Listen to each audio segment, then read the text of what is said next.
দীর্ঘ 4 মাসের রক্তক্ষয়ী সংঘাতের পর অবশেষে একটি ঐতিহাসিক সমঝোতায় পৌঁছেছে মার্কিন যুক্তরাষ্ট্র ও ইরান। পাকিস্তানের মধ্যস্থতায় রোববার উভয় পক্ষ একটি শান্তি চুক্তির চূড়ান্ত রূপরেখা ঘোষণা করেছে। এই চুক্তির সবচেয়ে বড় এবং তাৎক্ষণিক প্রভাব পড়তে যাচ্ছে বৈশ্বিক জ্বালানি ও বাণিজ্যের অন্যতম প্রধান ধমনী হরমুজ প্রণালীর ওপর। ইরানি রাষ্ট্রীয় গণমাধ্যমের তথ্যমতে আগামী শুক্রবার 19 জুন সুইজারল্যান্ডে এই সমঝোতার স্মারক আনুষ্ঠানিকভাবে স্বাক্ষরিত হতে যাচ্ছে এবং এর পরপরই হরমুজ প্রণালী উন্মুক্ত করে দেওয়া হবে। তবে ট্রাম্প প্রশাসন এটিকে সম্পূর্ণ উন্মুক্ত ও টোলমুক্ত হিসেবে ঘোষণা করলেও তেহরান স্পষ্ট জানিয়েছে এই প্রণালী পুনরায় চালু হবে সম্পূর্ণ ইরানি ব্যবস্থাপনায়। ইসলামাবাদ সমঝোতা ও হরমুজ প্রণালীর নিয়ন্ত্রণ। বিশ্বের মোট উৎপাদিত তেলের প্রায় 1/5 পরিবাহিত হয় এই স্ট্র্যাটেজিক হরমুজ প্রণালী দিয়ে। চলমান যুদ্ধের কারণে বিগত কয়েক মাস ধরে এই রুটটি কার্যত অবরুদ্ধ ছিল, যা বিশ্ব বাজারে তীব্র জ্বালানি সংকট তৈরি করে। নতুন এই চুক্তির আওতায় আমেরিকা ইরানের ওপর থেকে নৌ অবরোধ তুলে নেবে এবং এর বিনিময়ে ইরান হরমুজ প্রণালী খুলে দিতে সম্মত হয়েছে।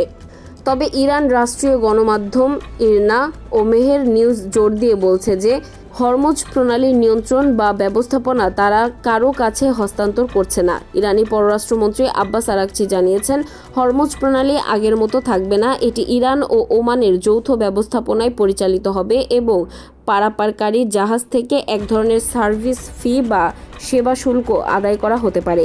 তেহরানের এই অবস্থান স্পষ্ট করে যে তারা আন্তর্জাতিক চাপ সত্ত্বেও এই গুরুত্বপূর্ণ সমুদ্রপথের ওপর নিজেদের কৌশলগত আধিপত্য বজায় রাখতে চায়।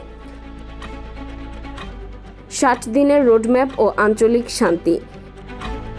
এই শান্তি চুক্তিটি মূলত আগামী 60 দিনের একটি অন্তর্বর্তীকালীন রোডম্যাপ। এই সময়ের মধ্যে উভয় পক্ষ স্থায়ী শান্তি, নিষেধাজ্ঞা প্রত্যাহার এবং পরমাণু কর্মসূচির সীমাবদ্ধতা নিয়ে আরও বিস্তারিত কারিগরি আলোচনা করবে। চুক্তির প্রধান শর্তগুলো হলো: সব ফ্রন্টে যুদ্ধবিরতি, লেবানন সহ সব ফ্রন্টে তাৎক্ষণিকভাবে সামরিক অভিযান স্থায়ীভাবে বন্ধ হবে, বাজেয়াপ্ত তহবিল অবমুক্ত, আমেরিকার বিভিন্ন ব্যাংকে আটকে থাকা ইরানের প্রায় $24 বিলিয়ন ফ্রিজড অ্যাসেট ধাপে ধাপে অবমুক্ত করা হবে, নিরাপত্তা গ্যারান্টি, ইরানকে ভবিষ্যতে আর আক্রমণ না করার ব্যাপারে মার্কিন প্রতিশ্রুতি, চ্যালেঞ্জ ও অনিশ্চয়তা। চুক্তিটি নিশ্চিত হওয়া সত্ত্বেও মধ্যপ্রাচ্যে স্থায়ী শান্তির পথ এখনও মসৃণ নয়।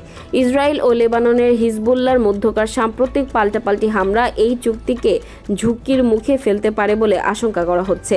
মার্কিন প্রেসিডেন্ট ডোনাল্ড ট্রাম্প সব পক্ষকে শান্ত থাকার আহ্বান জানিয়েছেন। অন্যদিকে ইরানের কট্টরপন্থীরা আমেরিকার সাথে এই সমঝোতাকে সহজে মেনে নিচ্ছে না।